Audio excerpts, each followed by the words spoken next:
आजची रेसिपी आहे बोंबलाचा झणझणीत ठेचा। तर तुम्ही ही रेसिपी बघा, खूप छान रेसिपी होते।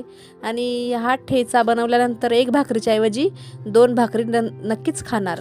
तर रेसिपी पूर्ण बघा। रेसिपी आवडली असल्यास व्हिडिओला लाईक शेअर कमेंट जरूर करा। माझ्या चॅनलला सबस्क्राईब नक्कीच करा। आता इथे मी 5 ते 6 बोंबील घेतलेले आहेत, ते सुके बोंबील आहेत। आता याला आपल्याला कट करून घ्यायचं आहे। तर इथे मी एका कैचीने याला कट करून घेणार आहे। याचे डोके आणि शेपूट कापून टाकायचे आहे। तर कोणी कोणी काय करतं, डोक्याची ही चटणी करतं, पण मी याला काढून टाकणार आहे। मी डोके आणि शेपटी काढून टाकणार आहे आणि एकाचे 2-3 तुकडे करून घेणार आहे। तर तुकडे तुम्ही थोडे मोठे मोठेही करू शकता, कारण आपल्याला याला मिक्सरलाच काढायचं आहे। तर इथे मी सर्व बोंबलाचे तुकडे करून घेते।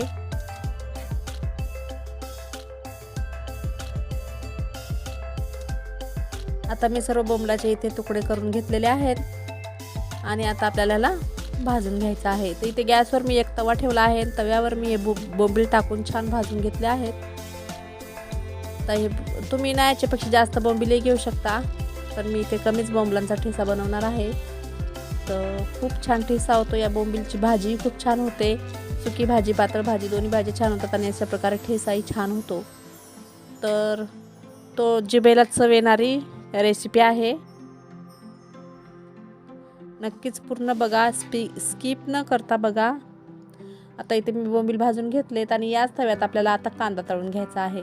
तर इथे मी 3 कांदे घेतलेले आहेत आणि या बोंबलामध्ये आपल्याला पहिले 1 ग्लास पाणी ओतून ठेवायचं आहे।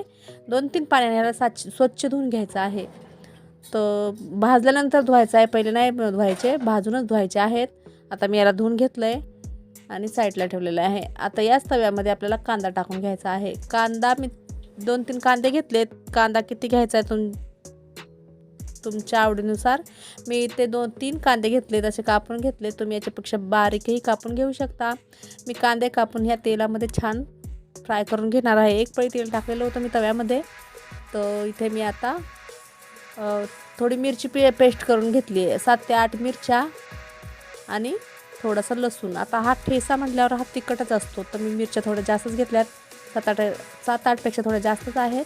तर इथे मी ही चटणी टाकून घेतली, ठेचा टाकून घेतला आहे मिरचीचा या तेलामध्ये, या कांद्यामध्ये। कांदा थोडा साईडला करायचा आणि टाकून घ्यायचा आहे, म्हणजे छान तळेल हा ठेचा। तर इथे आपल्याला हा सर्व तळून घ्यायचा, तोपर्यंत याच मिक्सरच्या भांड्यामध्ये हे बोंबील वाटून घ्यायचे आहेत। आता हे बोंबील मी धुवून घेतलेत आणि मी याला वाटून घेत आहे। तर इथे मी मिक्सरच्या भांड्यात बोंबील टाकून घेतले आणि याला वाटून घ्यायचे आहेत। आबडधोबड वाटायचे, जास्त बारीक करायचे नाही। तोपर्यंत याला मिक्स करून घ्यायचं छान, म्हणजे फ्राय करून घ्यायचं कांद्याला आणि मिरचीच्या पेस्टला। तर खूप छान ठेचा होतो आणि जिभेची चव जर गेली असेल तर या ठेच्याने लगेच चव येते। आता कोणाला जर बोंबील नसतील खायचे तर तुम्ही बोंबील स्किपही करू शकता आणि अशा प्रकारे ठेचा बनवून खाऊ शकता। तर पण बोंबलाचा ठेचा खूप छान लागतो, नक्की अशा प्रकारे ट्राय करा। आता इथे चवीनुसार मीठ टाकायचं आहे, अर्धा टीस्पून हळद टाकायची, छान मिक्स करायचं आहे। आता थोडंसं तळू द्यायचा हा मसाला छान, म्हणजे कांदा मिरची हे सर्व छान तळू द्यायचं आहे। इथे गॅसची फ्लेम मिडियम ठेवायची आहे आणि आता याच्यामध्ये वाटून घेतलेले बोंबील टाकून घ्यायचे आहेत। आता मी याच्यामध्ये वाटून घेतलेले बोंबील टाकून घेते बघा, अशा प्रकारे वाटून घ्यायचे, पाणी नाही टाकायचं आहे। तर आपण याला धुतलं होतं ना बोंबिलांना, तर ते थोडे सॉफ्ट होतात आणि लगेच वाटले जातात। अशा प्रकारे आबडधोबड वाटून घ्यायचे आहे आणि आता हे सर्व छान मिक्स करायचं आहे। तर तुम्ही याला भाकरीसोबत खाऊ शकता, वरण भातासोबत साईड डिश बनवून खाऊ शकता।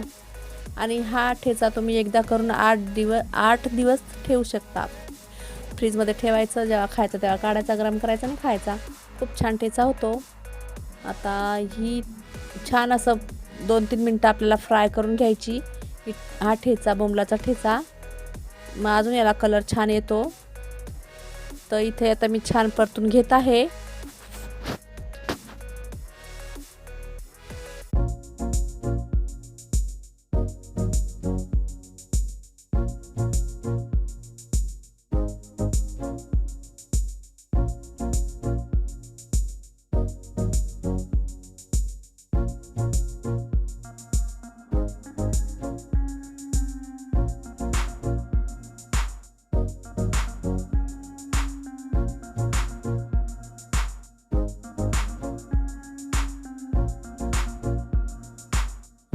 आता परतून घेतल्यानंतर मी थोडंसं ताट झाकून ठेवलं होतं याच्यावर वाफेवर होण्यासाठी. ते गॅस बंदच आहे. गॅस बंद केला मी 2-3 मिनटं परतल्यानंतर.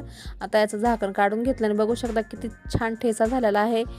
बघताच तोंडाला पाणी येणारी रेसिपी आहे आणि 1 भाकरीऐवजी 2 भाकरी आपण खाऊ शकतो असा ठेचा बनवला तर अशा प्रकारे बोंबलाचा ठेचा नक्कीच ट्राय करा. आणि माझी ही रेसिपी कशी झाली असेल तर मला कमेंट बॉक्समध्ये नक्कीच सांगा. ही रेसिपी आवडली असेल तर व्हिडिओला लाईक शेअर कमेंट जरूर करा. चॅनलला सबस्क्राईब नक्कीच करा. चला तर भेटूया परत एका नवीन व्हिडिओमध्ये नवीन रेसिपी घेऊन. बाय. जय महाराष्ट्र.